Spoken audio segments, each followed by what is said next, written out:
4-year possession case, and he's also going to plead guilty to the violation, Your Honor.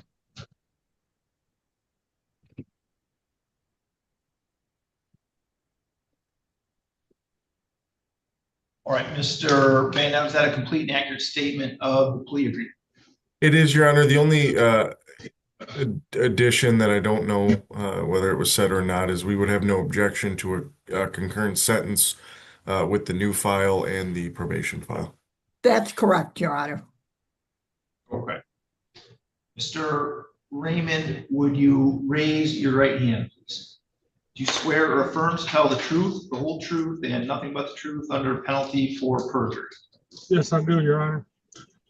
And you are William Michael Raymond? Yes, Your Honor.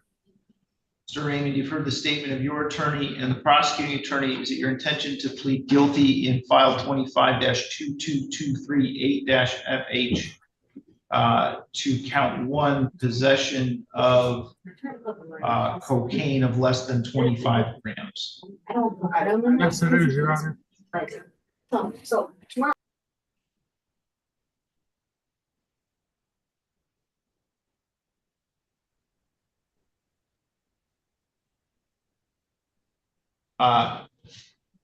I'm sorry, do you understand the maximum possible penalty for that offense up to 8 years in prison and or a $25,000 fine?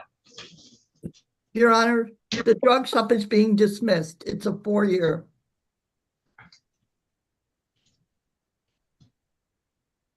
Okay, do you understand, Mr. Raymond, that the maximum possible penalty for that offense is 4 years in prison or a $25,000 fine?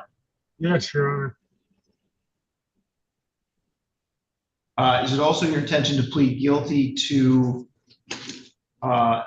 in the 24-21808-FH filed to a contempt of court for failing to appear at a probation violation hearing?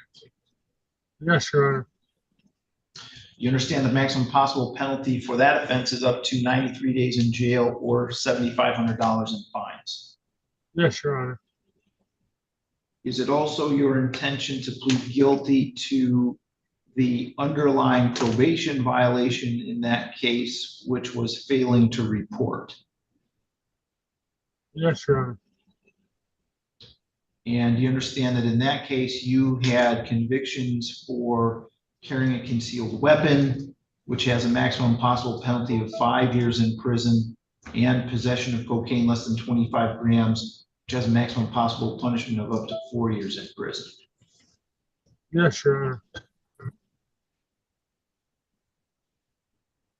And in the 24-21890-FH case,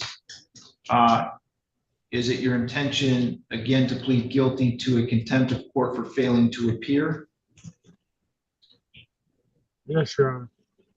And also to the underlying probation violation for failing to report?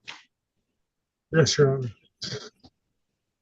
And in that case, you were convicted of possession of cocaine less than 25 grams. The maximum possible punishment for that offense up to 4 years in prison. A second count of possession of cocaine less than 25 grams. Again, maximum possible punishment up to 4 years in prison. And possession of a dangerous weapon, and the maximum possible punishment for that offense up to 5 years in prison. Do you understand all that? Your Honor, can I speak to Ms. Underwood for a second, please? One second.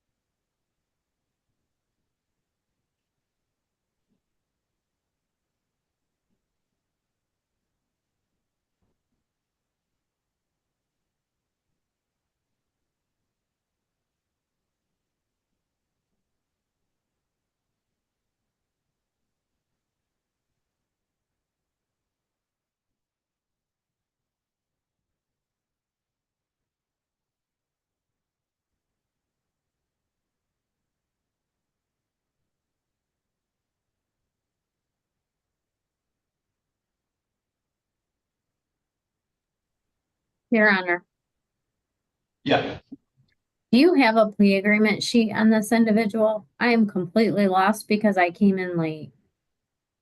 I do not. He is pleading in the 25 case to count 1 without the supplement. Okay, And he's got, in the other 2 cases, he's got a contempt in each case for failure to appear that he's pleading to, and probation violation for failing to report. I'm sorry, Your Honor. Thank you. so he's not pleading to anything in the 21890 case? He's pleading to a contempt for failing to appear at a probation violation hearing, and the underlying probation violation for failing to report. Okay. Okay, All right, thank you, Your Honor. We have Ms. Underwood and Mr. Raymond back from the breakout session. Ms. Underwood, where do we stand? We can continue, Your Honor. I apologize, Your Honor. Thank you. Okay, so Mr. Raymond, I previously advised you of the charges in both of your 24 files that you were convicted upon, and the maximum possible punishment for those convictions. Did you understand all of that? Yes, I did, Your Honor. And are you satisfied with Ms. Underwood and the advice that she's given you? Yes, I am, Your Honor. Neither the prosecutor, defendant, or anyone acting on the defendant's behalf has discussed a possible sentence with the court other than as we've discussed it on the record today. Is that correct, Mr. Bayanetto? That's correct, Your Honor. That's correct, Your Honor. Is that also your understanding, Mr. Raymond? Yes, it is, Your Honor. If a guilty plea is accepted, there'll be no trial. That means you're giving up the rights that you would have had at trial. I'm going to explain those rights to you now to make sure that you understand them. You do have the right to a speedy public trial by jury. You could ask for a non-jury trial, and if the prosecutor and the court agreed, you could have a non-jury trial. You have the right to be presumed innocent until proven guilty beyond a reasonable doubt. You have the right to have the prosecuting attorney prove beyond a reasonable doubt that you are guilty, and you do not have to prove anything. You have the right to be present at your trial and have the witnesses against you appear at your trial and ask those witnesses questions. You have the right to have the court order any witnesses you have for your defense to appear at your trial. You have the right to remain silent during your trial and not have that silence used against you. However, you also have the right to testify at your trial if you wanted to testify. Do you understand, Mr. Raymond, that if your plea is accepted, you may be giving up the right to appeal issues that would otherwise be appealable if you were convicted at a trial? Yes, I do, Your Honor. Do you also understand that any appeal from the conviction and sentence pursuant to your plea would be by application for leave to appeal and not by right? Yes, I do, Your Honor. If you are not a citizen of the United States of America, a conviction of a crime can result in deportation, exclusion from admission to the United States of America, or denial of naturalization. Do you have any question about any of the rights that I've explained to you? No, I do not, Your Honor. And you understand that you're giving those rights up? Yes, I do, Your Honor. How do you wish to plead in file 25-22238-FH, the charge in honor about April 4, 2025 in the city of Adrian, County of Lenawee, State of Michigan, that you did commit the offense of possession of a controlled substance, cocaine, less than 25 grams? I plead guilty, Your Honor. And in file 24-21808-FH, how do you plead to the charge that you committed contempt of court by failing to appear for a probation violation hearing on March 12, 2025 at 8:15? Guilty, Your Honor. And how do you plead to the charge in that file that you violated the conditions of your probation by failing to report after your release from jail on January 31, 2025? Guilty, Your Honor. And in file 24-21890-FH, how do you plead to the charge that you committed contempt of court by failing to appear for a probation violation hearing on March 12, 2025 at 8:15 a.m.? Guilty, Your Honor. And in that file, how do you plead to the charge that you violated the conditions of your probation by failing to report after your release from jail on January 31, 2025? Guilty, Your Honor.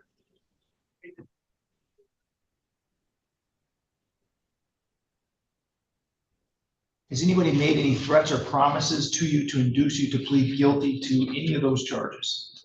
No, they have not, Your Honor. Do you understand that if I accept your plea today, you're giving up any and all claims that the pleas were given as a result of threats or promises that were not disclosed to the court on the record this morning, or that it was not your own choice to enter those pleas? Yes, I understand, Your Honor. Is the prosecutor or defense counsel aware of any promises, threats, or inducements other than the plea bargain to induce Mr. Raymond to plead guilty today? No, Your Honor. No, Your Honor. Mr. Raymond, has your attorney promised you any particular sentence or estimated what your sentence would be? No, she has not, Your Honor. If your plea is accepted and you engage in misconduct, the court will not be bound by any sentencing agreement or evaluation. Misconduct includes but is not limited to absconding or failing to appear at sentencing, violating bond conditions, violating the terms of any plea or sentence agreement, or otherwise failing to comply with an order of the court pending sentencing. Do you understand that? Yes, I do, Your Honor. Is it your own choice to plead guilty? Yes, it is, Your Honor. Ms. Underwood, do you want to establish a factual basis? Yes, Your Honor. Thank you. Mr. Raymond, let me take you back to April 4th, 2025. You were in the city of Adrian, county of Lenawee, state of Michigan, Yes, I was. and you were a passenger in a car that was stopped, correct? Yes, ma'am. And you were being arrested on warrants, correct? Yes, ma'am. And you, at that time, told the police and did have cocaine in your cap. Is that Yes, I correct? did. Yes, ma'am. And you had no legal reason to possess that cocaine. No, I did not. I believe the facts are sufficient, Your Honor. Mr. Urbane, are the people satisfied? Yes, Your Honor. All right, Mr. Raymond, with respect to the 2024 cases, you had been on probation in those cases after you pled guilty to the charges that we discussed back in December of 2024. Is that correct? Yes, Your Honor. And one of the conditions of your probation was that you report to your probation officer as instructed. Is that also correct? Yes, Your Honor. And you were instructed to report to your probation officer upon your release from jail back on January 31, 2025. Is that right? Yes, Your Honor. And you did not, in fact, report to your probation officer that day, did you? No, I did not. And as a result of that, we sent out an order directing you to appear at a show cause hearing regarding that probation violation to be in court on March 12, 2025 at 8:15. Is that correct? Yes, I believe so, Your Honor. And you did not appear in court on that date. Is that also correct? That is correct. All right. Has the court complied with MCR 6.302 VC and D, Mr. Bayonetto?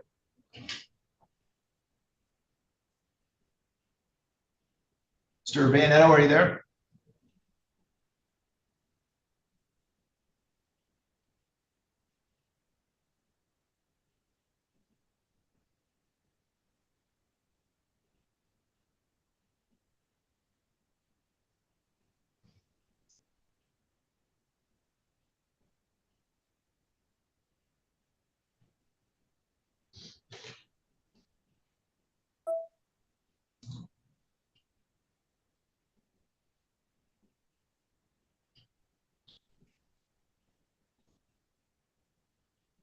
Mr. Bayonetto, has the court complied with MCR 6.302 B, C, and D?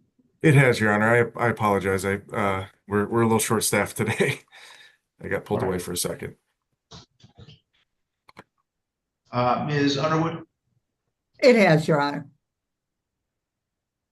I will accept the plea then. It's been given understandably, voluntarily, and accurately. Mr. Raymond has had full knowledge of his rights and he's had competent counsel. Court has not made any agreement regarding the possibility of a plea or sentence in this case with the prosecutor, defense attorney, defendant, or anyone acting in the interest of any of them. I will refer this matter to the probation department for a pre-sentence investigation and set sentencing for June 27th at 8:15 a.m. Your Honor, may I be heard as to bond on this issue? Go ahead. Mr. Raymond has already done, I believe, a significant time in jail, Your Honor. I'm not sure it's going to guideline to much more. And sentencing would be 7 weeks away. I would ask if the court would consider releasing Mr. Raymond under obviously very strict bond and probationary conditions regarding drug testing and the like, Your Honor.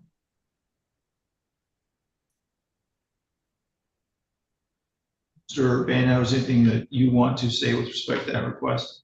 Yeah, sure. And I would object to a modification of bond at this time. Mr. Raymond is, I think, very clearly still in the throes of addiction.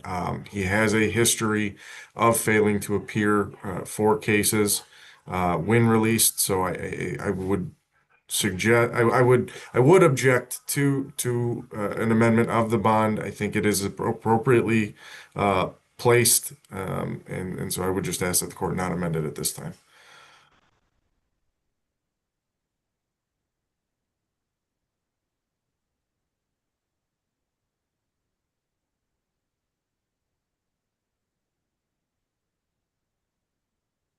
Right, at this point, I agree with Mr. Bayanetto. Provided opportunities for Mr. Raymond to be released on supervision, both respect to probation and bond conditions. And I think that I have received travel applications for both of the. I'm sorry, I couldn't hear Ms. Teskey.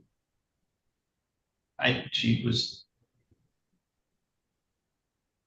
I'm sorry. I was saying that I agree with Mr. Bayanetto that the bond conditions, I think, are appropriately set given Mr. Raymond's circumstances, and so I would deny that request. Mr. Raymond, someone from the probation department is going to be in touch with you to do a pre-sentence investigation interview. When you do that interview, please be truthful about this offense and about your background. Okay, Your Honor. All right, you can let the officer with you know that you're done with court for today. All right, thank you, Your Honor. Your Honor, I have 2 MDOCs in the other courtroom that Judge Okay. Angelo really wants me to get back to. All right, Thank you. I'll be back. okay.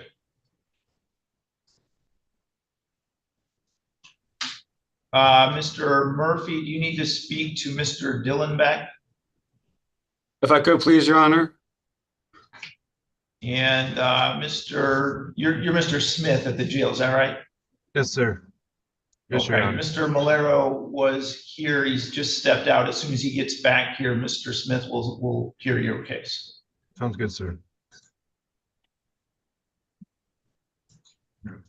Mr. Dillanbeck, I'm going to put you in a breakout session with Mr. Murphy. All right. Thank you, sir.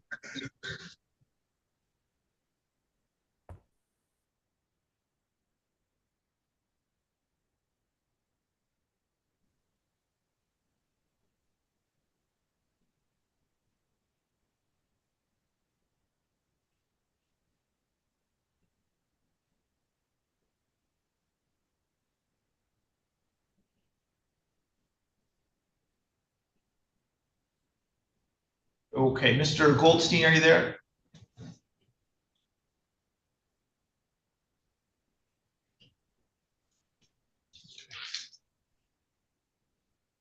Yes, Your Honor. I'm in my car, so I had to pull over before I could respond. Okay. Mr. Cadell, do you want to come forward to the podium, please?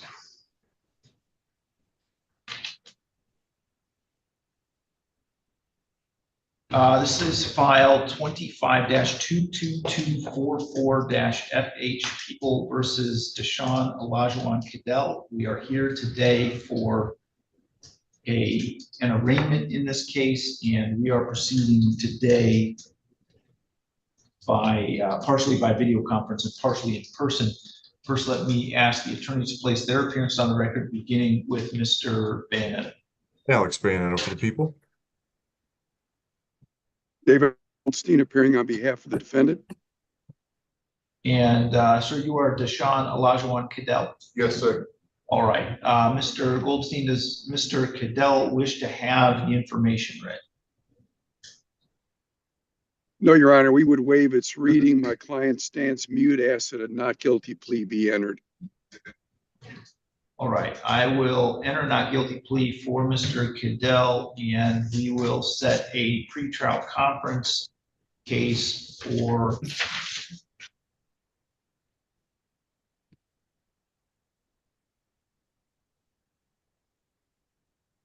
go with June 18th at 8:15 a.m.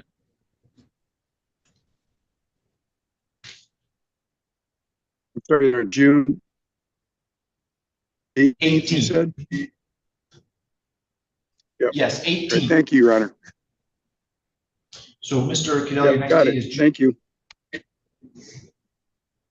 next date, Mr. Cadell, is June 18th at 8:15.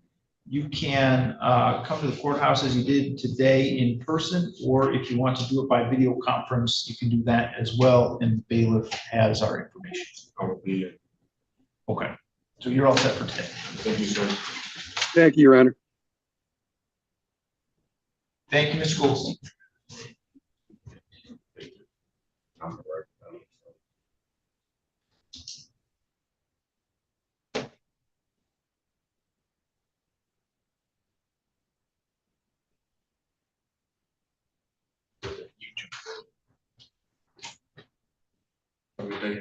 Thank you, too, sir.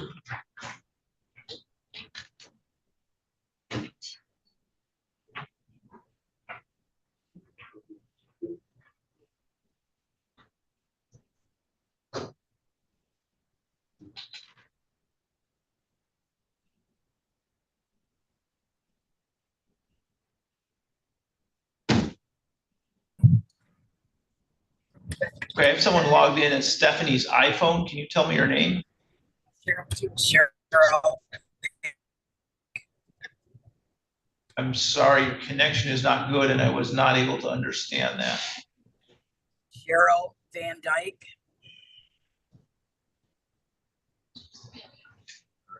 Okay.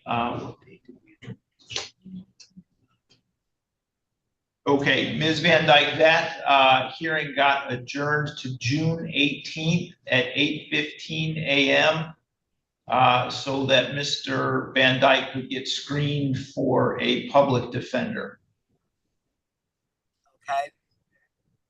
So you can go ahead and log out, and the next date again is June 18th at 8:15. Thank you. Okay, Mr. Murphy, are you ready to proceed with Mr. Dillanbeck? Yes, Your Honor. Thank you.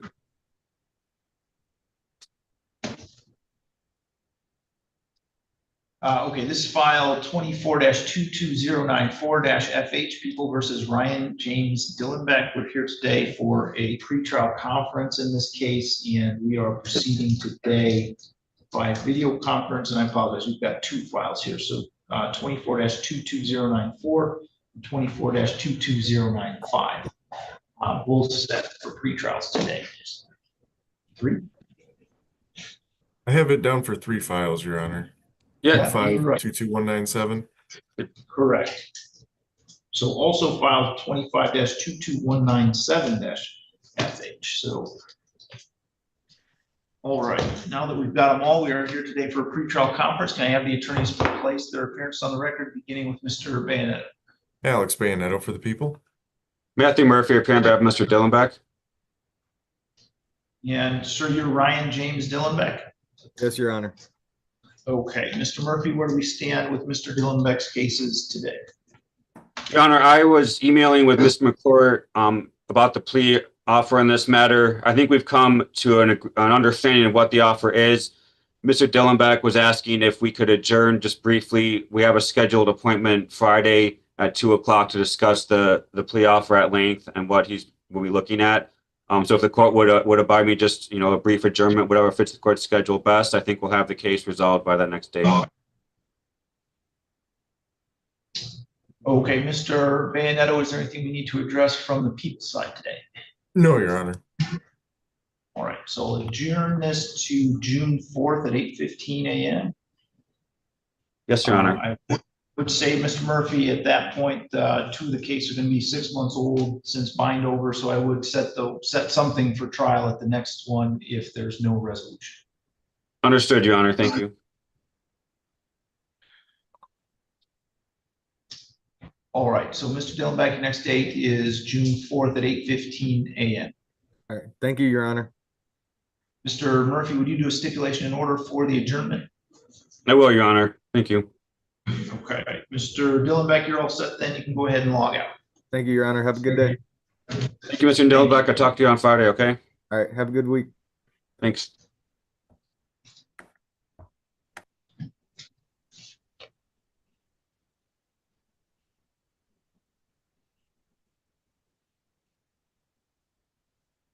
Okay, Mr. Miller, are you ready to proceed with Mr. Smith? I am, Your Honor.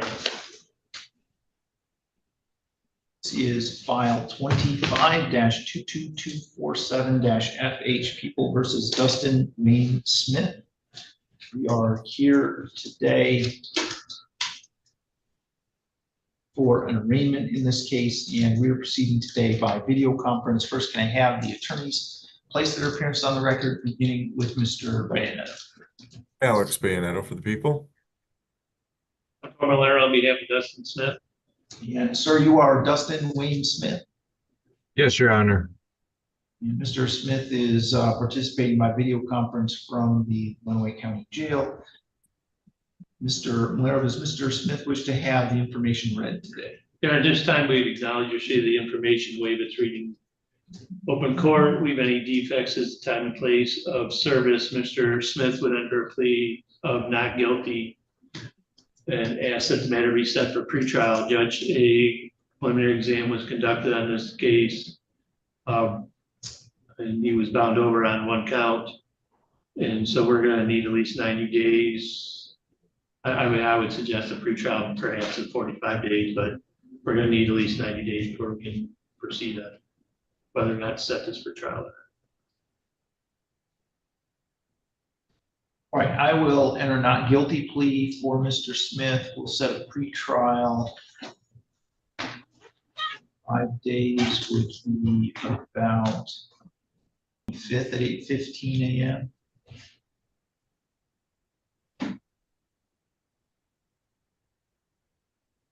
Fine, Judge. All right, is there anything else we need to address with the case today? Not this time. Not from the people, Your Honor. Thank you. Okay, Mr. Smith, then you can let the officer that's with you know that you're done with court for today. Thank you, Your Honor. Thank you. Thank you, Judge. Thank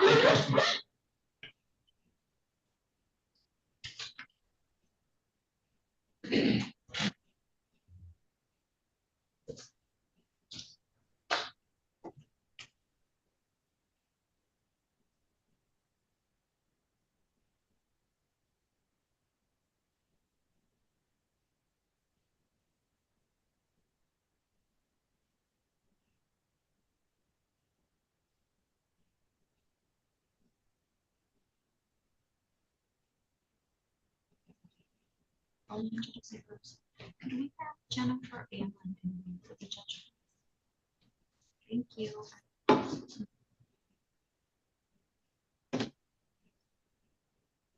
Sorry, Mr. Dagger Margosian. Mr. Nelson is not logged in or here in the courtroom. Have you had any communication? Your Honor, I spoke with Mr. Nelson yesterday and the day before about the case. I was expecting to be on Zoom.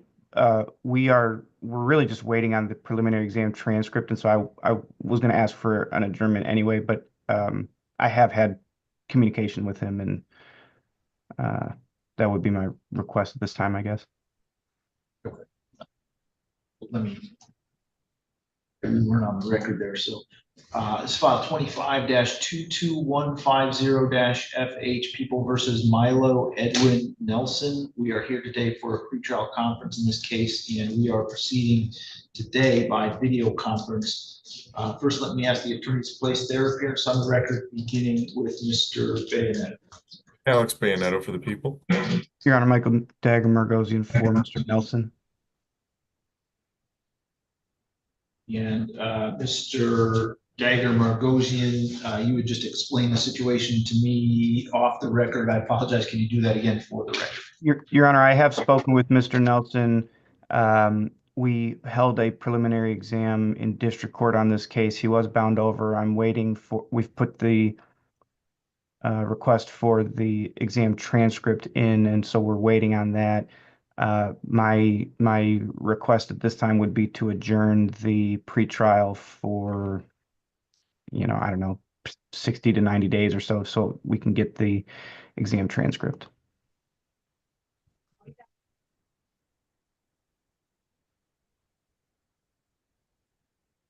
Okay, Mr. Bayonetto, is there anything we need to address from the people's side? Your Honor, I would ask that the court issue a bench warrant in the case. I wouldn't object to a 48-hour hold. Maybe there was just a miscommunication if the defendant thought the case was going to be adjourned. But he does have a significant criminal history that spans multiple states. I was going to try to sift through his files in our system, but I don't know whether or not he has a history of failure to appear, Your Honor, but that would be our request at this time.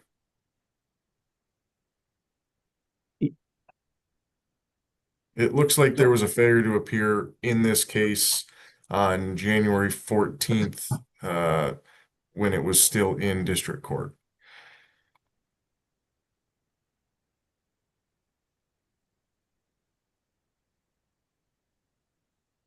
I don't know if the court wants me to respond, but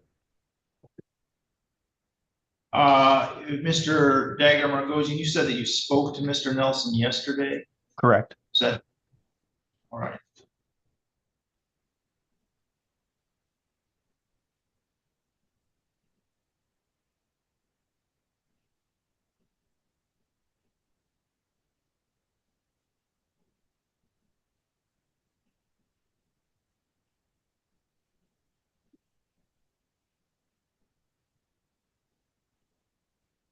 Okay, what I'm going to do, I'm based on Mr. Dagger Margosian's representation to the court that he had communication with Mr. Nelson yesterday. I'm not going to issue a bench warrant today.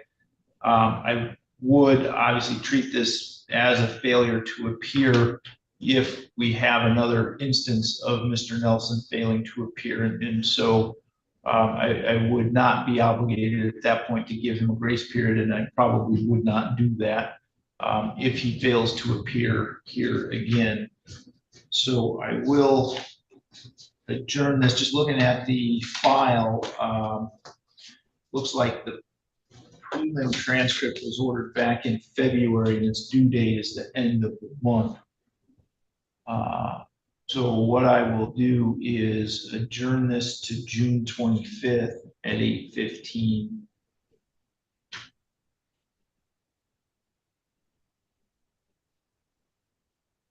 And Mr. Dagger Margosian, would you prepare that stipulation in order, please?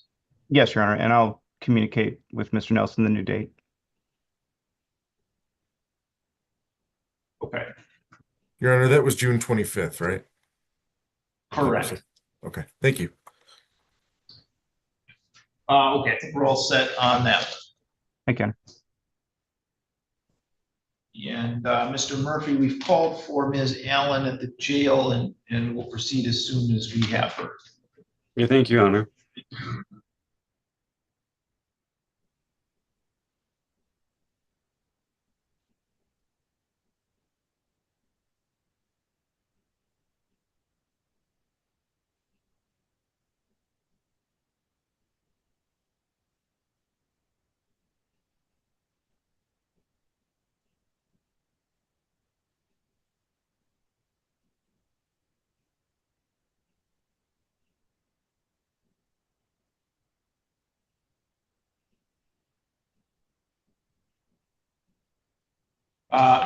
Let's see, Mr. Murphy, we had Cassie Kohley got picked up on a bench warrant for failing to appear at her pretrial. Do you want to do that one?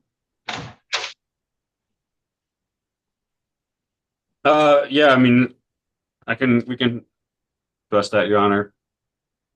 Okay. We'll call for her right now as well.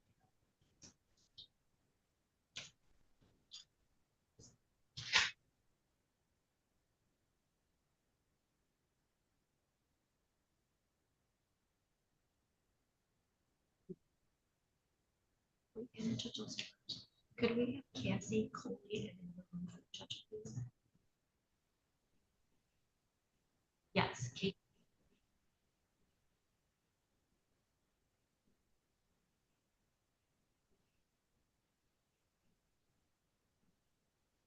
All right, thank you.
Judge, have you addressed Jennifer Allen yet or no?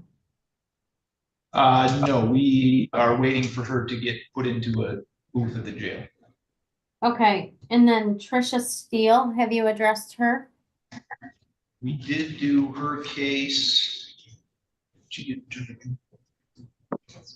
got adjourned to June 4th. Okay.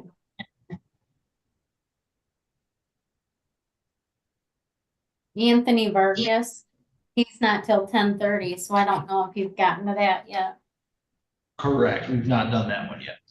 All right, and then I'm gonna ask you about a couple on the second page. Dwayne Dunning, Xavier Ghana, I know Milo Nelson got adjourned. Leopoldo Perez. We have not seen Mr. Perez yet.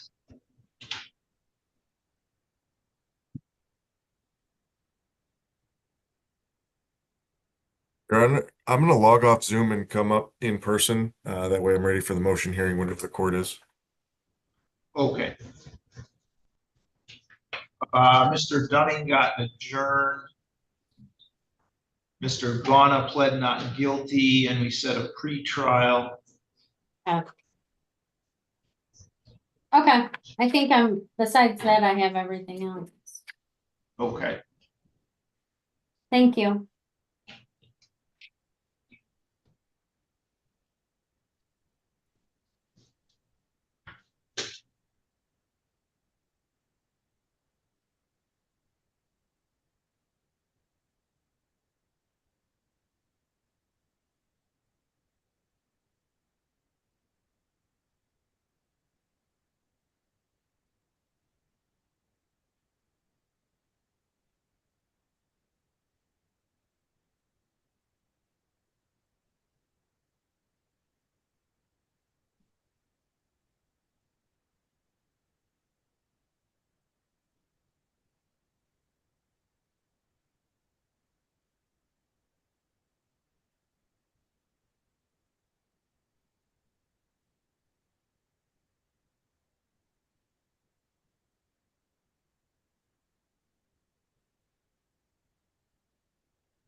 Called Ann Arbor Comprehensive Treatment regarding the offender being on methadone.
Okay, Mr. Murphy, Mr. Vargas is logged in. Are you ready to proceed with this case?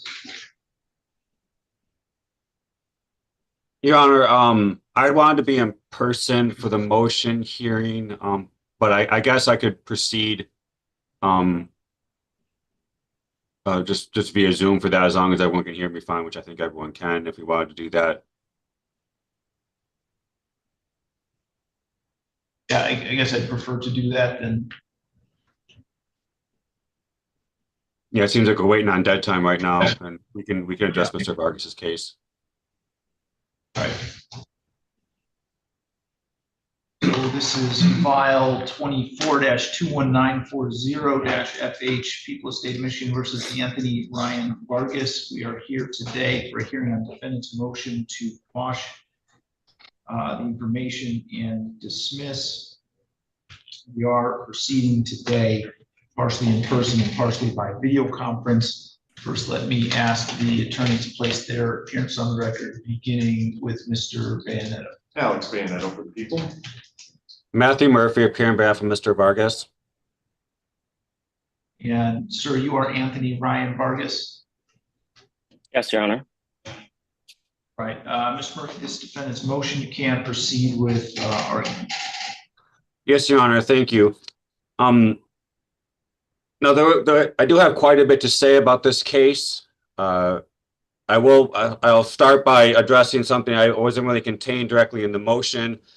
It's addressing, as we well know, the Michigan Supreme Court has said in People versus Anderson, I think it was 2018, that a reviewing magistrate or district court is required to consider the credibility of witnesses at a preliminary examination.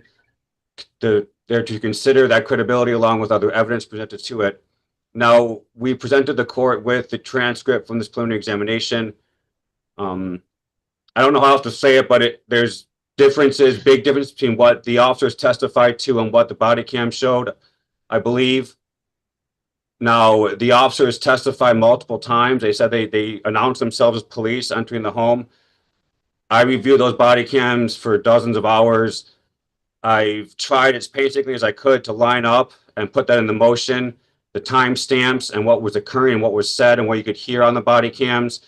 And again, as I placed in there, I've hoped this court's reviewed those body cams I provided with the court. The word police was never used by the officers. They never announced themselves when they entered the home as police. As you could see, Officer Eichmann enters the home and just says, "Anthony, we're going to find you."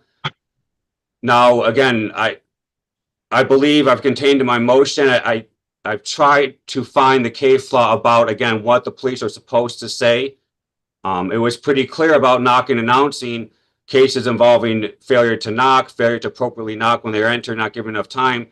In regards to the announcing portion, it was difficult to find cases, which is why I refer back to a 1995 case or a U.S. Supreme Court case and Justice Scalia's, valuation and explanation of the knock and announce principle. And that a police officer, again, that goes hundreds of years back, it explained that policy, that a police officer is to announce their presence when entering a home. And that announcement was to include that the police officer is there, that it's the police, and the reason for them to be there. This announcement is to notify. It's not for officer safety. Well, obviously it has that leg to it. That's not purely what it's for. In fact, as you can see in my brief, it wasn't discussed about officer safety. It was discussed about notifying the individuals in the home about the presence of the police and the fact that they are now engaging in a lawful act, that they are there for a lawful reason. That did not occur here, Your Honor. They entered the home. Officer Eichmann entered the home. And again, as I claimed in the motion, I would attack the idea that it was given with consent, that he entered with consent. Consent has, the burdens on the people to prove consent was given. I don't believe that Ms. Morgan gave consent. As you could see, she was trying to say that she didn't own the home. And it was pretty clear that she was questioning why Officer Eichmann was insisting on having to go in, and it was clear from the beginning. Officer Eichmann said, if you don't let us in, we're going to boot the door, thereby saying she had no other option but to let them in, or else there was going to be property damage. But again, she asserted that she didn't own the home, that she shouldn't have permission to let them in. Now, again, this is difficult to basically break this down and going forward from there. If consent was given, again, Miss Morgan can't give consent for the officers to not notify Mr. Vargas that they're there or why they're there. Again, the announcement part includes them to announce the reason why they're there. And I don't think Miss Morgan can waive or somehow consent to them not informing Mr. Vargas. As you saw in the body cam, they never said we have a warrant for you. They never said we're investigating an allegation of domestic violence. Now, Officer Eichmann had testified that Miss Morgan wasn't clear, but he developed probable cause that an assault had occurred and that Mr. Vargas was the one who perpetrated it. On the body cams, that's not what comes across. Actually, I would say that on the body cams, Officer Eichmann is the one who's not clear. And Miss Morgan is pretty clear that she's asking for more information and pretty clear that she didn't call the police. And that's one of the things that the court needs to remember here is that Mr. Vargas didn't call the police. Miss Morgan didn't call the police. It was her brother who called the police. So when the police entered the home, when Officer Eichmann entered the home, Mr. Vargas had no idea that the police were there. He just hears someone calling, Anthony, we're going to find you. And when they do confront him again, they do not say we have a warrant. They don't say that we're here to arrest you on a warrant. They don't say we're here investigating a domestic violence allegation. No, Your Honor, again, our assertion is that entering the home in that way, trying to arrest a person in that way without notifying them when they entered the home, without notifying the individual of the home that the police are there, is a violation of the Fourth Amendment, is a violation of a person's right against an unreasonable search and seizure, against unreasonable seizure. And that's where we're saying that it's unconstitutional, and that's where we're saying that the motion to dismiss is based upon. I'm sorry, I do want to clarify, obviously, this motion to quash is based upon counts 1 and 2, and addressing counts 1 and 2. There's a domestic violence charge. I believe that's count 3. That's not the subject of this motion because it's a misdemeanor, and obviously that wasn't subject to the bind over. So again, I just wanted to clarify for the record, this motion to quash is involving the 2 felony resisting imposing officer charges. But again, Your Honor, I'm sorry, I do know I'm going on for a bit of time, but I do have a lot to say about this case. Again, the district court had viewed the body cams and made no notation, no comment about any type of credibility issue at that point. I would say these officers, again, they intentionally lied and said they did say they announced themselves as police. And that, Your Honor, I think is a telling factor as well. The police knew and know, and the prosecutor knows that they should announce themselves as police when they enter the home. That's why the question was asked, and they know it's unreasonable to not do it. That's why the lied and said they did, Your Honor. So again, we believe that the entrance into the home and the arrest of Mr. Vargas in this fashion was unconstitutional, and therefore, if there was any resisting, which I believe contained in my motion, I don't believe that even if it was perfectly fine what the officers did, and it was completely constitutional, I don't believe Mr. Vargas even did anything that was resisting. The district court noted, it didn't note that it observed anything on the body cams that was considered resisting. The district court noted that Mr. Vargas allegedly tensed up per testimony of the officers, which again, I'll call into question the credibility of the officer's testimony in regards to almost anything. And so tensing up, Your Honor, that I would say does not rise to the level of resisting an officer if a person tenses up because they're being grabbed. So, Your Honor, we'd ask the court to grant the motion to quash on counts 1 and 2, and obviously domestic violence, that's not subject to this motion. All right, Mr. Van. Thank you, Your Honor. I understand Mr. Murphy's argument, and if this were a case where Mr. Vargas did not respond to police orders, when they had entered, when he was behind a closed door, and they had not identified themselves, I think that that argument would carry a little bit more merit. However, the facts of the case don't line up to that. Your Honor, the resisting arrest comes into play when Officer Eichmann informs Mr. Vargas that he's under arrest.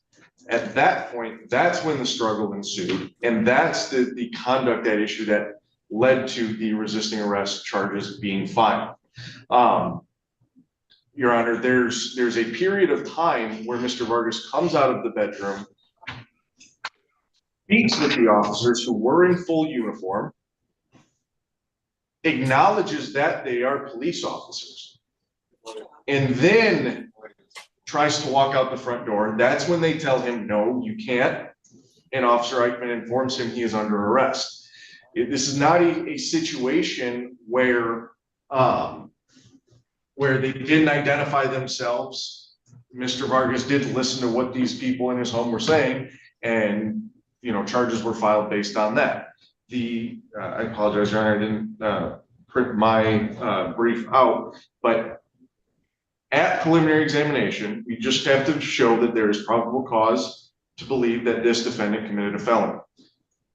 I think the body cam is clear. Officer Eichmann informs Mr. Vargas he's under arrest. Mr. Vargas, as Officer Eichmann testified, tensed up. There was a significant struggle that led to officers having to take Mr. Vargas to the ground. That's the conduct that's at issue here today. Whether or not tensing up qualifies as resisting arrest or any of Mr. Vargas's conduct after being informed he was under arrest rises to the level of resisting arrest is a question of fact for the jury. That's not a question that this court should answer at this point. Testimony needs to be established, evidence needs to be presented, and a jury needs to determine whether or not this conduct actually is resisting arrest. Mr. Murphy, I think, has acknowledged that there's no case law that would support a dismissal based on the officer's failure to identify themselves when they are in the home. But again, Your Honor, I don't think that even comes into play, given the fact that once Mr. Vargas is informed that he's under arrest, there is a struggle. And again, I would submit that that is the conduct that constitutes the resisting, not what led up to it. I guess where I'm stuck, Mr. Bando, if they're not lawfully inside the home, then it's not a lawful arrest, isn't that? Well, Your Honor, I would submit that they were in the home lawfully. Okay, but I just play along hypothetically. I know that your position is that you think that they lawfully entered the home. But if they did not lawfully enter the home, then it would not have been a lawful arrest. Is that accurate? Just a point of clarification, Your Honor. Are you saying they were not lawfully in the home to arrest for the domestic violence or the warrant that was outstanding? For whatever purpose. For whatever purpose. So I mean, my view of this is that I have to make an initial finding as to whether or not they were lawfully in the home. If I were to conclude that they were not lawfully in the home, would it not necessarily follow that the arrest was not lawful? Your Honor, I'm not familiar with the case law as it relates to that. I can't give the court an informed answer. Okay.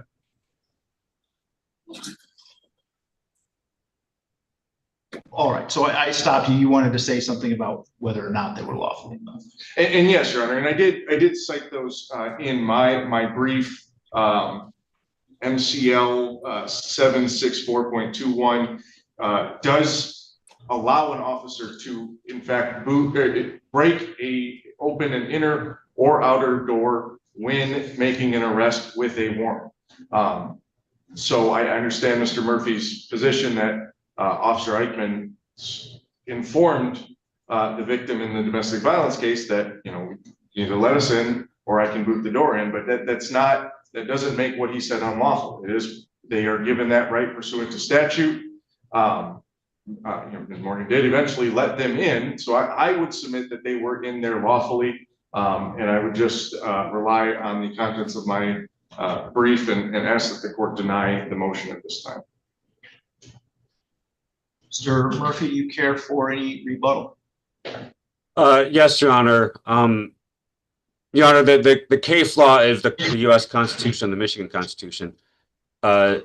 They cannot, if they illegally enter the home, nothing they do in there can be, they can't engage in a lawful arrest. They can't engage in lawful behavior if they illegally got into the home. Your Honor, the cost of this motion, there's multiple issues here.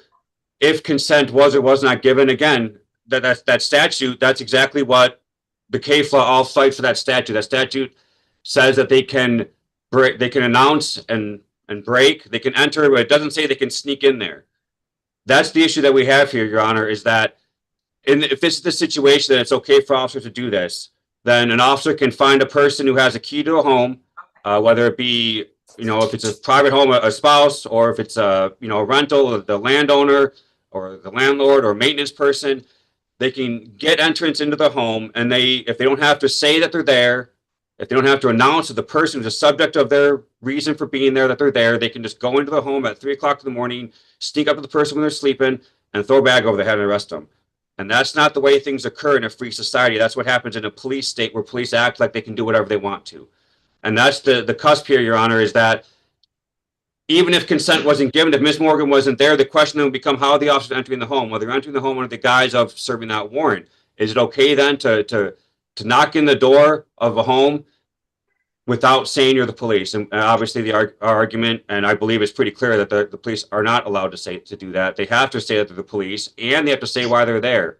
They did not say why they were there until, actually they never did. They said you're under arrest right as Mr. Vargas was trying to move away from them. And he says, I'm trying to leave now, get out the door. And they say you're under arrest and grab him. And right there, you can see from the body cam, Officer Eichmann grabs his left hand, and Officer Nieto, I apologize if I'm not pronouncing the names correctly, grabs his right hand. And the question is, to what extent, once both the officers are holding him, does he actually have any control over himself at that point at all, or are they guiding him to the floor? But again, Your Honor, I argue that the entrance of the home was unconstitutional. Therefore, the arrest on the warrant, or the warrantless arrest, or whatever they want to say they did in there, was all illegal, Your Honor.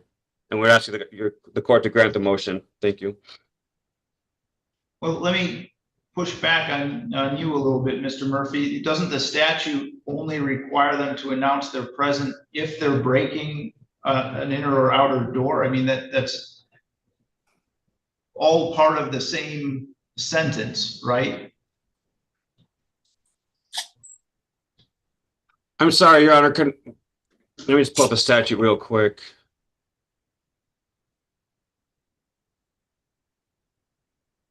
I guess to say it more clearly, it allows them to break open an inner or outer door in the building where they believe the person is present if they announce their purpose, after they announce their purpose. But in this case, they didn't break any doors, did they? Well, Your Honor, I'm sorry. But what was the statute number? It's 764.21.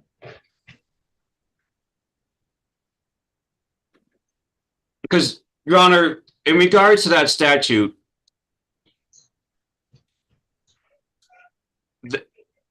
the cusp here is, again, the announcing themselves. And that's what the case law referencing that statute as well in Michigan. I went back trying to find cases in regards to this statute, and it was never about a violation of them not announcing themselves.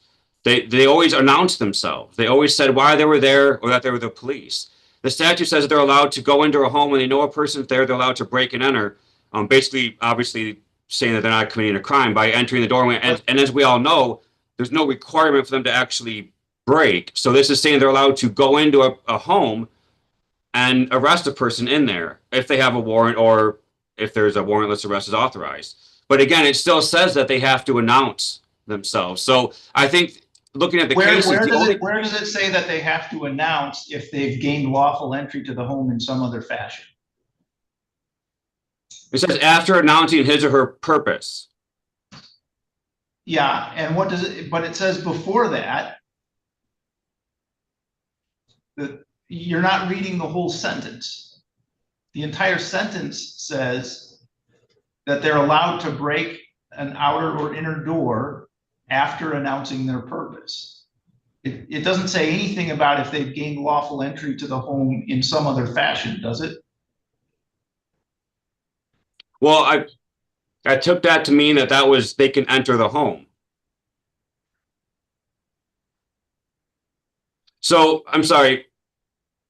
I'm going to read the statute in its entirety. A private person when making an arrest for a felony committed in his or her presence, or a peace officer or federal law enforcement officer when making an arrest with a warrant, or when making a felony arrest without a warrant as authorized by law, may break open an inner or outer door of a building in which the person to be arrested is located or is reasonably believed to be located if, after announcing his or her purpose, he or she is refused admittance. So I took that to mean that obviously the person who's subject to the arrest warrant or to whatever is in the home, and the officer has announced to that person, I'm the police, I'm trying to get into the home either to serve a warrant, to search, or to arrest you, or I believe you just committed a felony. I believe, again, they announced to the person that the police are here wanting to enter the home, and the person has either not responded or refused them admittance, which is why a knock and announce, it requires some period of time after knocking for them before they can enter the home. You can, of course, get a warrant where there's a no-knock warrant where there is no time, but I believe you still have to, when you enter the home with a no-knock warrant, say it's the police. Otherwise, it would just be, again, like I said, you could go into the home whenever and sneak up and throw a bag over the person's head. What I read this as is that, and that's why I reading through the cases, they all seem to be pretty clear that the police, the person, the subject of the warrant or the subject of the search or was in the home was already aware that they were the police. Other instances involved people fleeing from the officers. And then obviously the question was, well, if the person's fleeing from the officer, do they have to stop and knock and announce and do that when they're entering the home, or can they just enter straight into the home? That case, obviously the person knows the officer. So that's why I took it to be, Your Honor, is that they can go into the home after the person knows that, again, after announcing that they're there and the purpose for being there.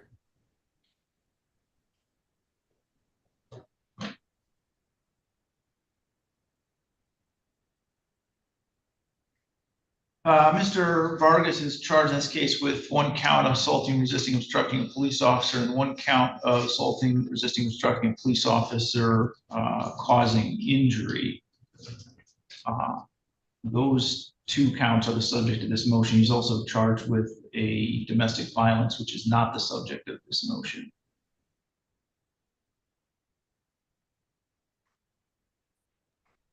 Mr. Vargas has challenged the bind over after preliminary examination based on the manner in which the police officers entered his house to make the arrest, and also with respect to whether or not there was sufficient evidence to establish that he obstructed or opposed or failed to follow a command of the police officers during the arrest.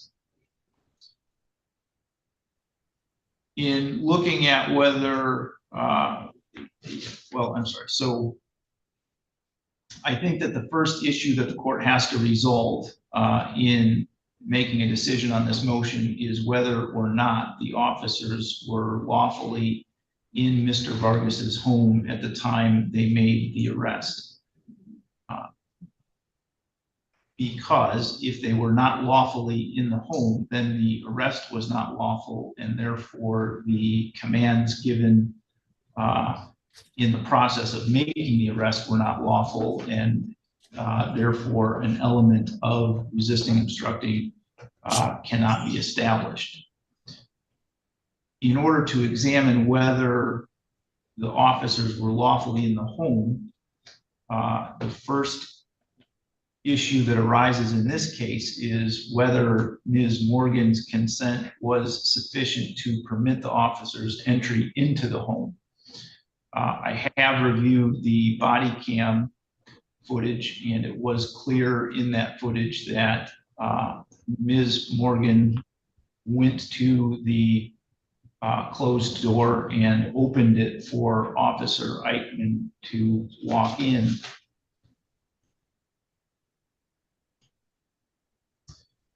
And so the issue here, as I see it, is whether Ms. Morgan had whether her consent was sufficient to permit the entry, and therefore whether she had authority to consent to the police officer's entrance into Mr. Vargas's home. Police are able to rely on consent given by a person with the apparent authority to give consent, so long as that reliance is not unreasonable or circumstances do not call for further inquiry before reliance is reasonable. And that comes from Illinois versus Rodriguez at 497 U.S. 177, 1990. In this case, the only evidence regarding Ms. Morgan's authority to consent to entry into Ms. Vargas's home in the record that was before the district court at the preliminary examination was Ms. Morgan's statement to Officer Eichmann that the house is not in her name. That was the only thing that I could find in any of the body cam footage or any of the preliminary examination transcript testimony that addressed the issue of Ms. Morgan's consent to allow entry into the home. Ms. Morgan's statement that the house is not in her name presents circumstances that call for further inquiry before determining that she had authority to consent to the entry.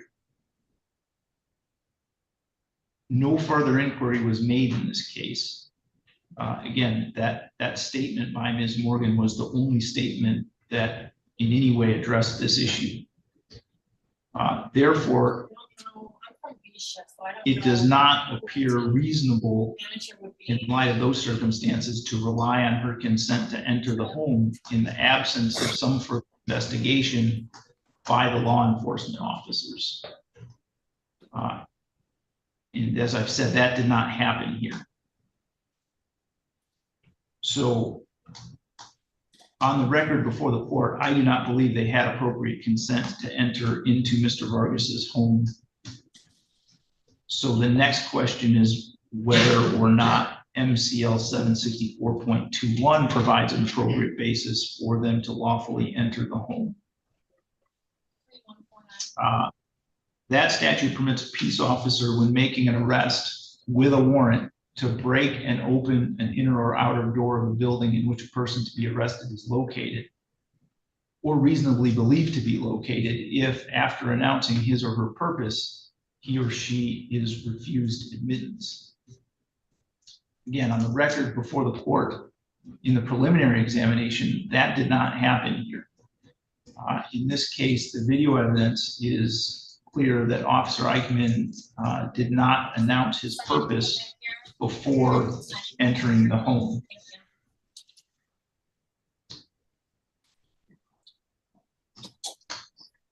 Based on the record of the preliminary examination, therefore, it does not appear that to me that the officer's entry into the home was lawful. Therefore, I don't believe that the arrest and the commands given during the arrest were lawful.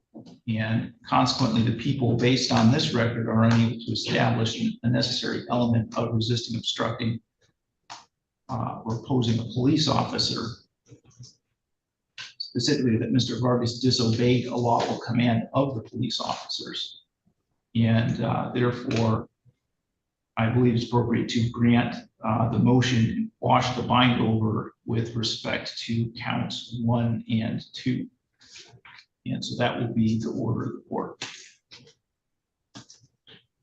Your Honor, I'll prepare an order presented to the court to that effect. All right, I will sign that once it has been submitted. And Your Honor, I'm sorry, just for clarification for myself, does that mean this file is going to go back down to district court then to address the remaining count? Or is it going to stay up in your court? The only remaining count would be a misdemeanor at that point, and I think under the court rule that the remand is then appropriate. I can't cite the number of the rule right now. There's a rule that says when the last remaining felony's been dismissed, that it gets remanded back to district court. Yes, Your Honor. Thank you for clarifying that. Thank you. All right, so we're all set on that one for today. So Mr. Vargas, you can go ahead and log out. Mr. All right, Vargas, thank you give me very a much, call Your later Honor. today if you have any questions, okay? I'll reach out to you soon though, all right? All right. Thank you, Mr. Murphy. Thank you. Yeah.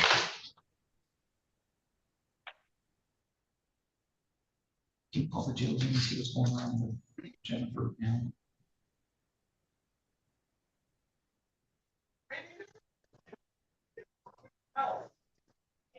Okay, let's see, I'm sorry. Hello? Yeah, hello, can you hear me? Yep, we can. Can you hear us? And yes, I can. And this is Ms. Okay. Howell, correct? Yes. Go ahead. Yeah. Okay, thank you.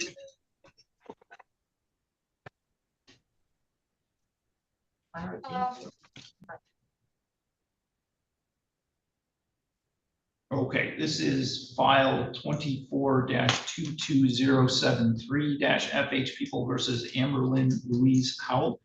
We are here today for a motion hearing. In this case, we are proceeding today by video conference. First, let me ask Ms. Brugman to place your appearance on the record. Brugman on behalf of the people. And Miss, you are Amberlynn Louise Howell. Yes. Okay, Ms. Howell, this is your motion to, I'm sorry, motion for modification of court-ordered obligations and restitution. You can proceed with any argument you'd like to make on that motion at this point. Yes, I was hoping to get my restitution suspended until I'm able to make parole. Seeing as I have 4 cases that I've resolved since being here, they're taking everything over 50, so I have had money put in, and even like my porter pay, everything goes to paying that off. I have 2 counties that I owe less than $200. One is to you guys and the other one's Oakland County. So I was hoping to get this suspended until I'm able to parole, and that way I'm only paying half, or they're only taking half of my money, and I'm hoping to pay the other check off in my remaining 21 months. I didn't realize that I was supposed to include information or evidence in my favor as far as my hardship. So I called my ex-husband last night and explained to him about this motion, and I did send in my judgment of sentences. So on February 3rd, I was sentenced, and I had to get that sentence amended because she wrongfully charged me consecutively. So I got all my new judgment of sentences for every county, and I mailed those home. So I have all my docket or my case numbers to pay those off. So I asked my ex-husband to start putting stuff together if I need to prove that he's been paying for, like, helping take care of my mom because she had congestive heart failure, has surgery, and she has to go to the doctors at least 2-3 times a week. He's going through his own health issues with blood cancer. So just kind of trying to prove the hardship, and being in here, I'm not able to take care of myself and then afford to eat and pay my obligations. So I'm not quite sure where to go from here. I'm just hoping you guys could work with me and on this motion. Yeah. It's kind of a lot. Okay. Ms. Bruggeman, do you care to respond? No, Your Honor, I would leave it. I mean, really, it's in the court's discretion on how to proceed. I would rely on my answer, just as far as the presumption of non-indigency. But otherwise, I'd leave it in the court's discretion on what they wish to do here.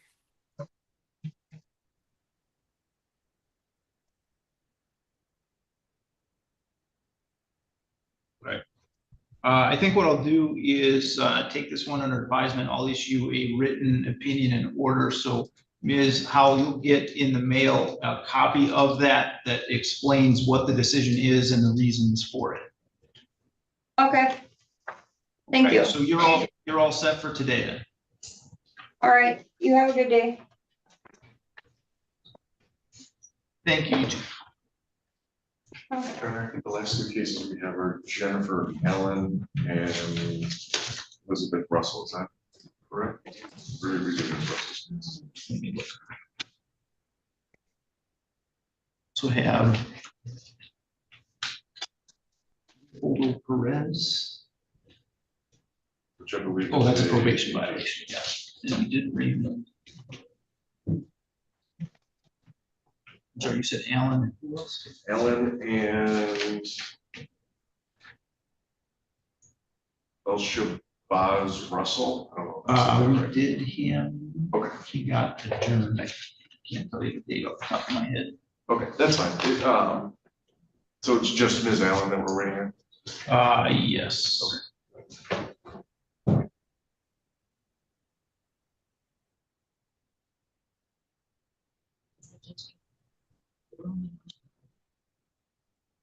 Okay. Okay.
Karen, do you actually need me on Jennifer Allen? It's just probation violation. Sounds right.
think we should probably, she's got a 25 case that we should probably treat as a pretrial as well. That's fine. Just because I don't think there's any other dates set on it. No problem. I'm just gonna step out there. Let's go.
So I'm gonna go back downstairs and hop on Zoom while we're waiting.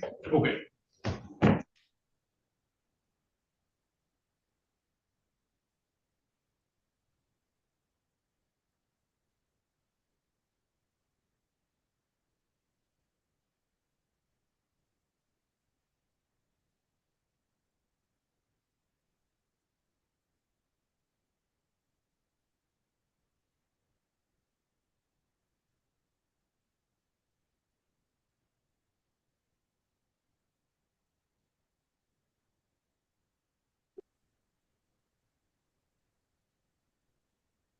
Okay, you're Ms. Allen?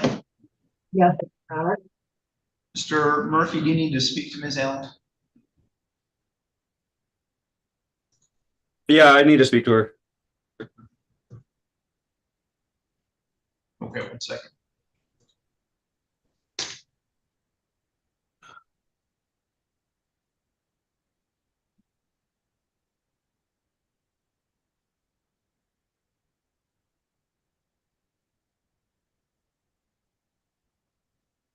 Thank you, Your Honor.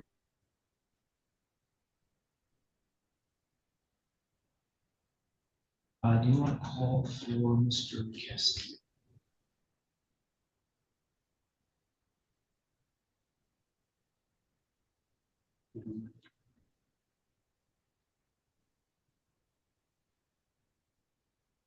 Okay, Rhonda, have you heard from Leopoldo Perez? I have not, but that would surprise me because Mr. Perez generally shows up for court. I saw him in district court last week. All right, thank you. Bye.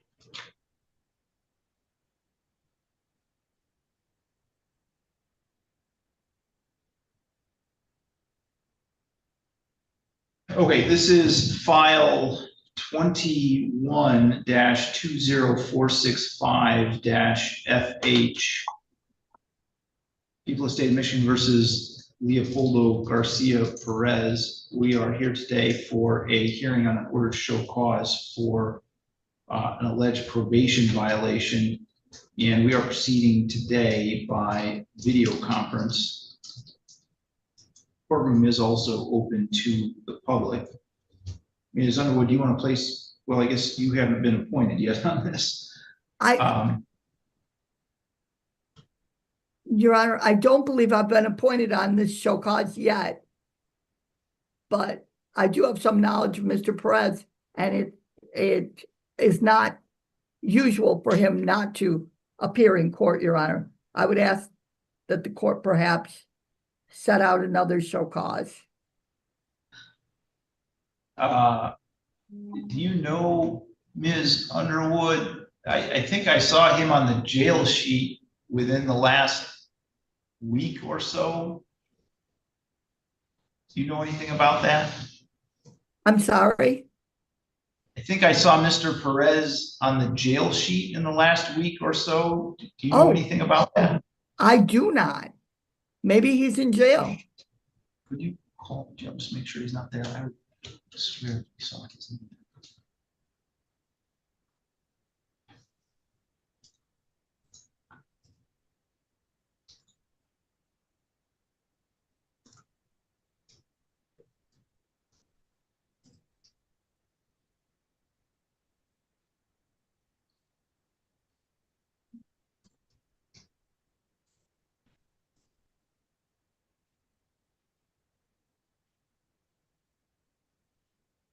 Hi, it's Kelly and Judge Rose.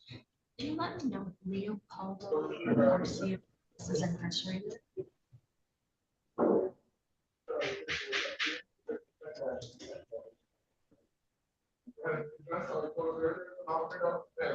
Okay, thank you very much. Bye. Oh, you gotta go get all this stuff out of here too. Okay. I can, yeah. That's it. Okay, there's a lot of, I need it for. I'll take the rule. All right, Mr. Perez does typically appear for his court hearings, sometimes gets confused, but generally always appears. So I'm going to adjourn this to June 4th at 8:15, and we'll send out another notice, and if he does not appear at that point, I would issue a warrant. Thank you, Your Honor.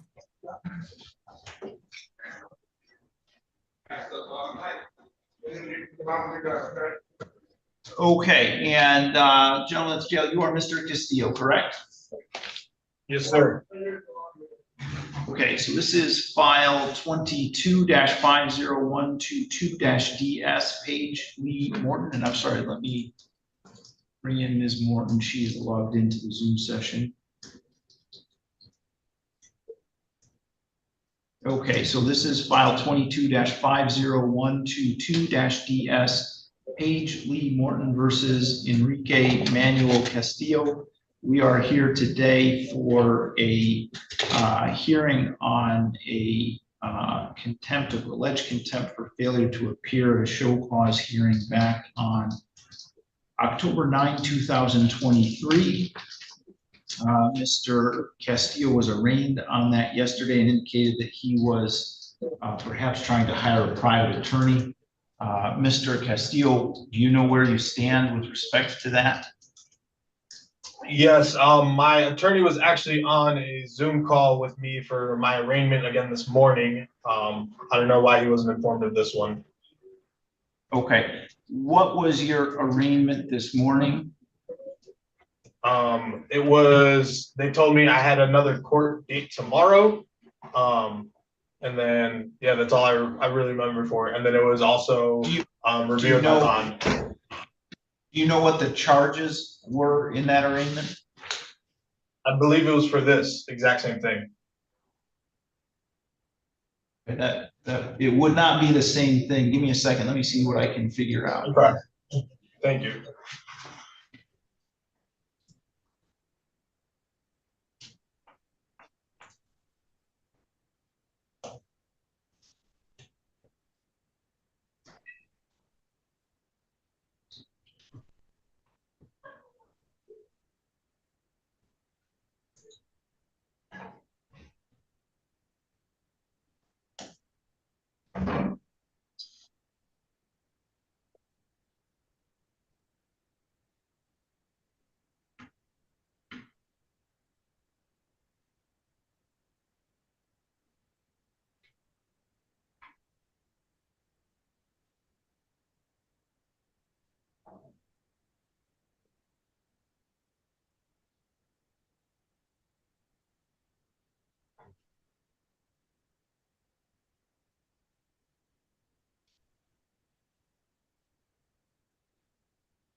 Okay, so yeah,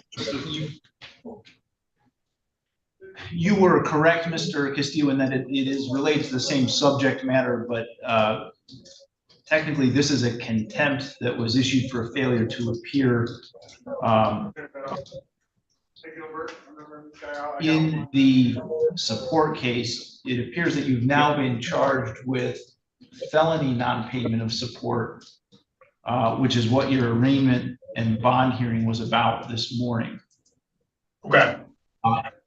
So what typically happens in this circumstance where there's a contempt of court pending, which means that there's an allegation that you failed to obey a court order, and that court order was the support order. What typically happens when that gets charged as a felony case is that we dismiss the contempt and just allow the felony contempt or the felony non-support case to proceed. And so that is what I'm going to do in this instance. I'm going to dismiss the contempt for the failure to appear, as well as the friend of the court contempt for non-payment of support. And you still have that felony case pending, but for the time being, you don't have anything in front of me. It's just going to be the felony case that decides what happens. Okay.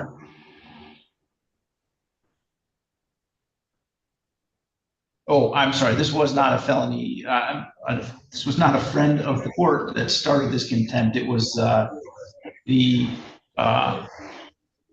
Ms. Idding's attorney for Ms. Morton started this, but that would not affect how I handle this either way, since there's a felony pending. That's the more serious charge, and so I would just dismiss the contempts and let the felony case play out. Okay. Can I ask one question for clarification? Yeah. So tomorrow, my court date that I have scheduled for for Friday, that's regarding that matter, right? Correct. That is in the felony case. You don't have any further hearings or any dates scheduled with respect to this one. Okay, thank you, sir. All right, so you're all set for today, then you can go ahead and log out. Thank you.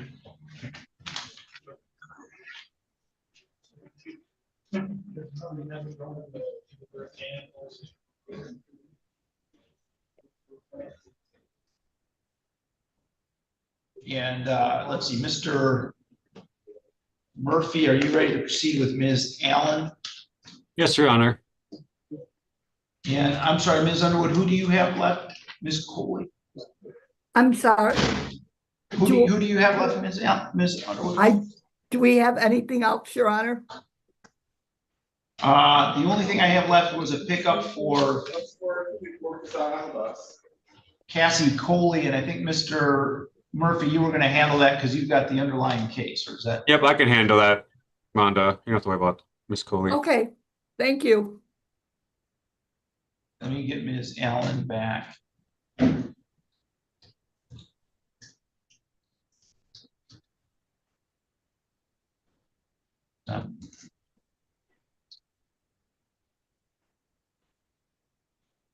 There she is.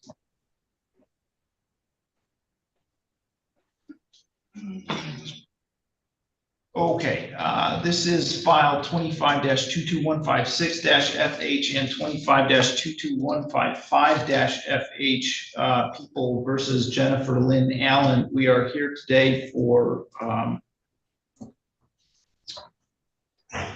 a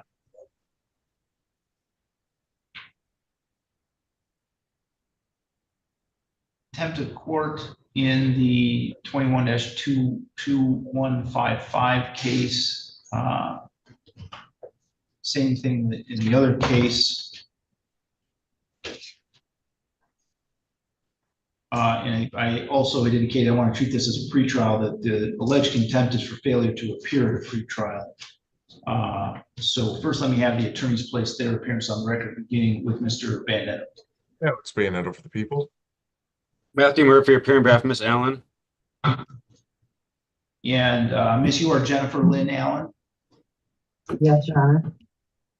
All right. Mr. Murphy, where do we stand with Ms. Allen's cases today?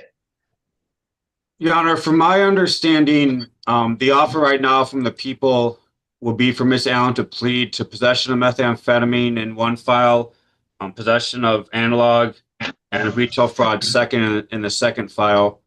There's also some misdemeanors downstairs and a new one that was added, I believe, just a week ago or so.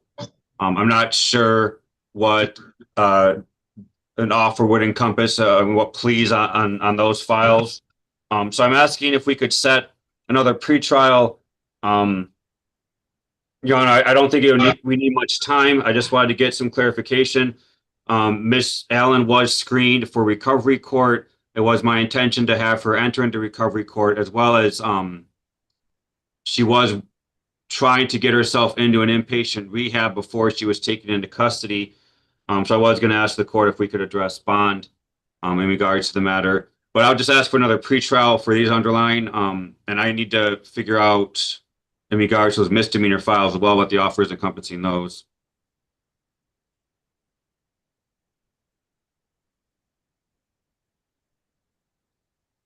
Okay, Mr. Bandetto, anything that you would like to address? No, Your Honor.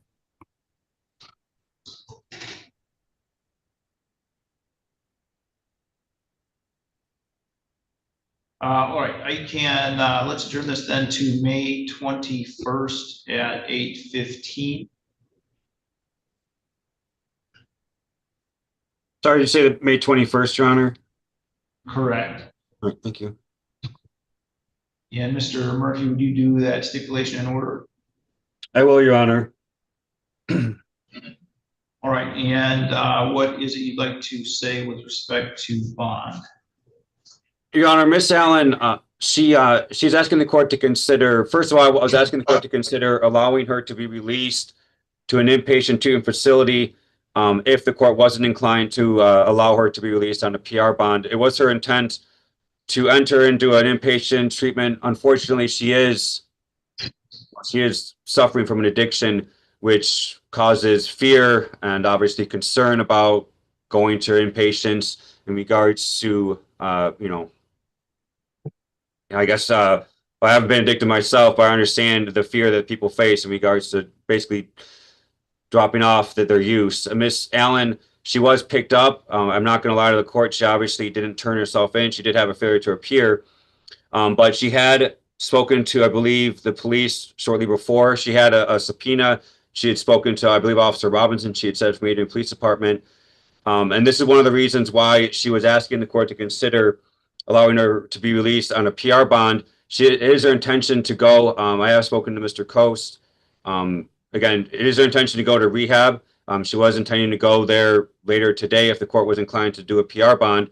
Her concern is that she has a home where she was arrested at. There was other individuals at the home. My understanding was a search warrant was served.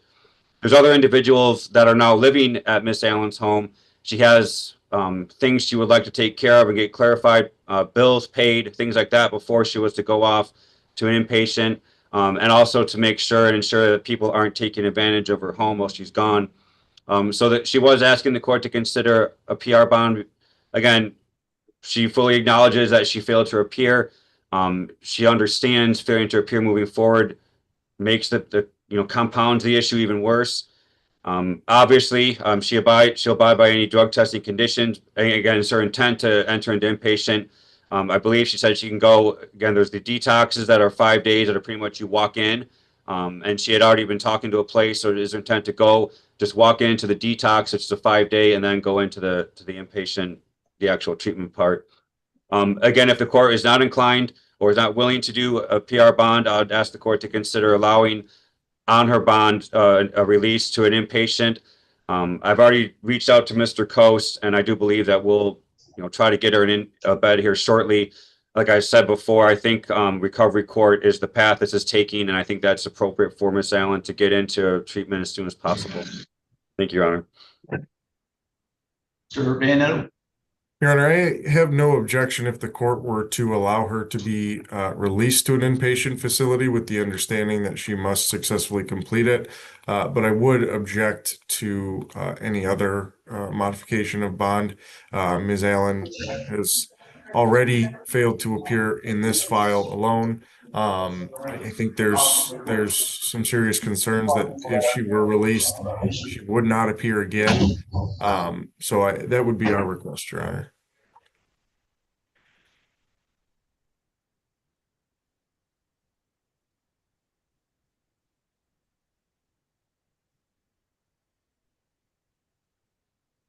All right, so what I would be willing to do, I think that a GPS tether would adequately address my concern about a future failure to appear. So I will allow a PR bond with GPS tether. I will also require 2 times per week random drug testing with through Mr. Coast. So Ms. Allen, when you're released, you need to come directly over to the courthouse and see Mr. Coast and set up your drug testing requirements. And you also need to absolutely comply with those requirements because I'm not going to look the other way on any violation of your drug testing requirements. So if you miss a test, if you test positive, you're gonna be back where you are because I've got to do what I need to do to best maximize the possibility that you're not gonna use again. And those are the tools I have available to me. So I will make those modifications to the bond at this point. Thank you, Your Honor. Thank you, Your Honor. Your Honor, that pretrial was May 28th, correct? Yes. 21st. Oh, I'm sorry, 21st? 21st. Yeah, 21st. 21st. Okay. Thank you, Judge. Okay, thank you. And I So think Ms. Allen, you can let the officer with you know that you're done with court for today. that's all you need me for, Judge? Yes, Mr. Baynett, we're all set with you. Okay. Have a good day. Thanks. Okay. And Ms. Allen, you can let the officer with you know that you're finished with court. Okay, thank you so much, Your Honor. Thank you, Miss Allen. Thank you. From Cassie.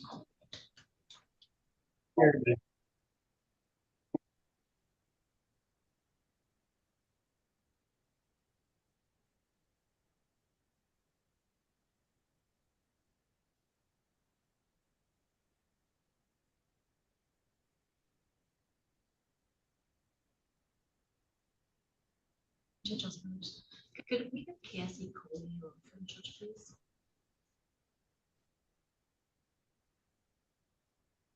For Judge Ossaber?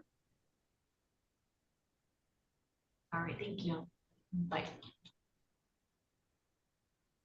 I'm assuming that was on. Okay.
The one that I handed you on the bus is also exempt.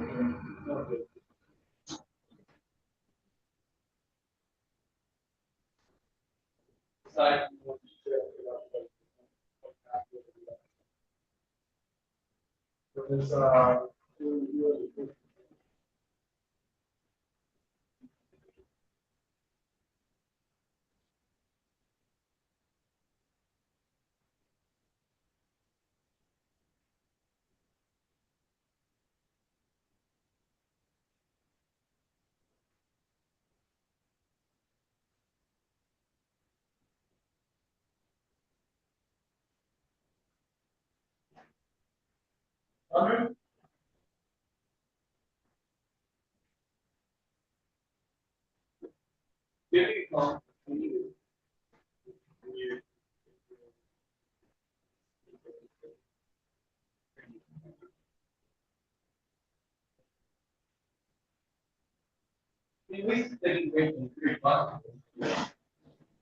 Pros and cons, pros and cons. Sandy, how are you? Great. You should go and talk about how it is. And said she's great after she got to tell Miss Underwood how it is this morning.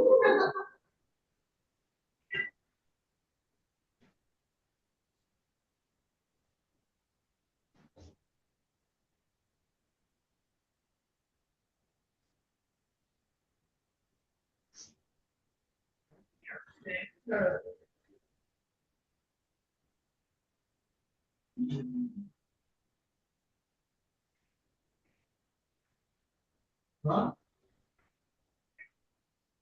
Maybe. Huh?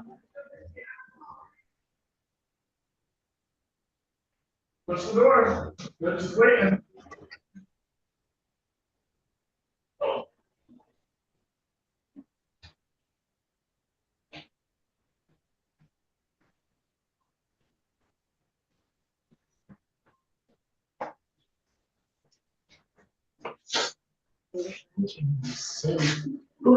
Who is this?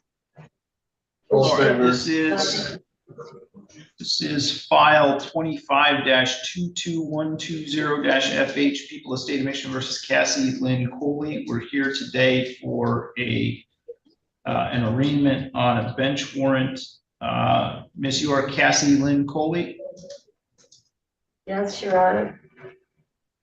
Ms. Kohley, you're before the court today on a bench warrant that alleges that you failed to appear at a pretrial conference on April 23rd, 2025 at 8:15 a.m. Do you understand that that is the allegation against you? Yes, Your Honor.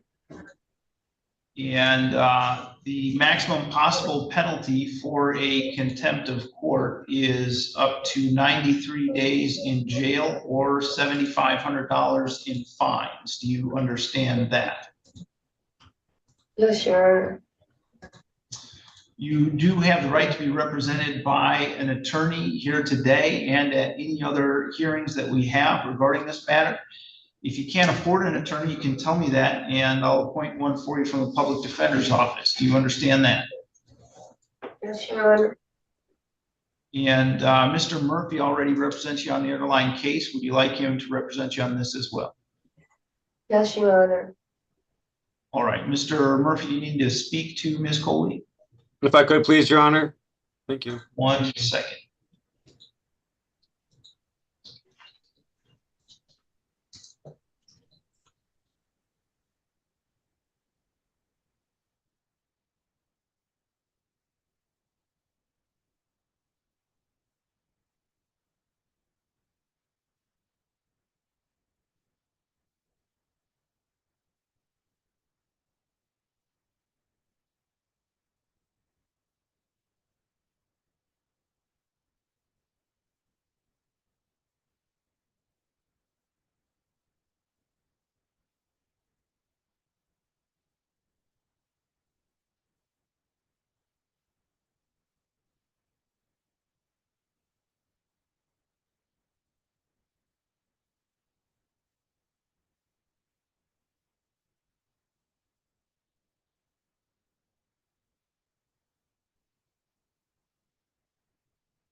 Okay, we have Mr. Murphy and Ms. Kohley back from the breakout session. Mr. Murphy, do you know how Ms. Kohley wants to proceed today? Your Honor, could we just enter a not guilty plea on the contempt, schedule a pretrial for the underlying and the contempt for whatever fits the court's schedule best? And then Ms. Kohley is asking if the court's willing to address bond now or not. Okay, so we'll set it for May 21st at 8:15 a.m.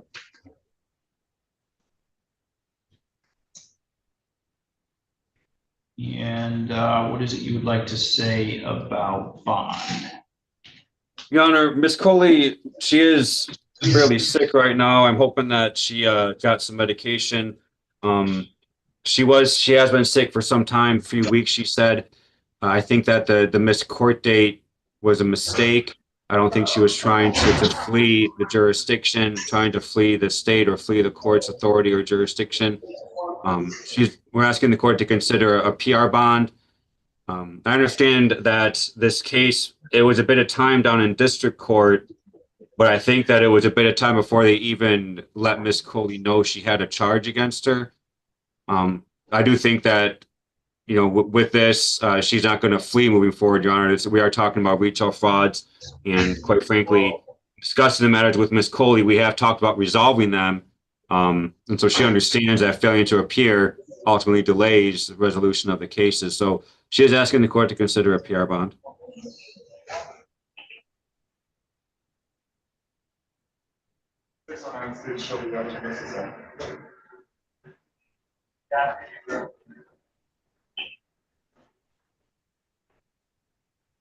Two, please.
Okay, looking at the file, Ms. Kohley appears to have had 2 failures to appear while this case was in district court, and a failure to appear now here in circuit court.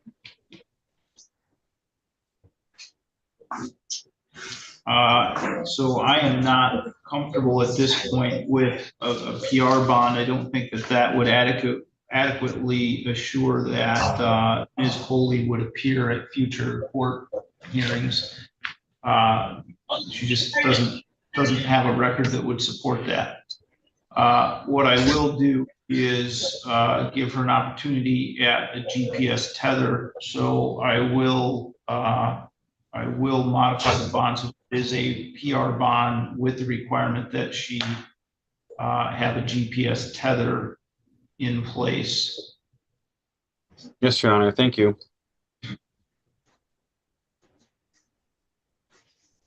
All right. So Ms. Kohley, you can let the officer that's with you know that you are done with court for today. Okay, thank you. Thank you, Ms. Kohley. Have a good day, okay? You too, Mr. Murphy. Thank you. Thank you, Your Honor. You have a good rest of your morning, all 8 minutes of it.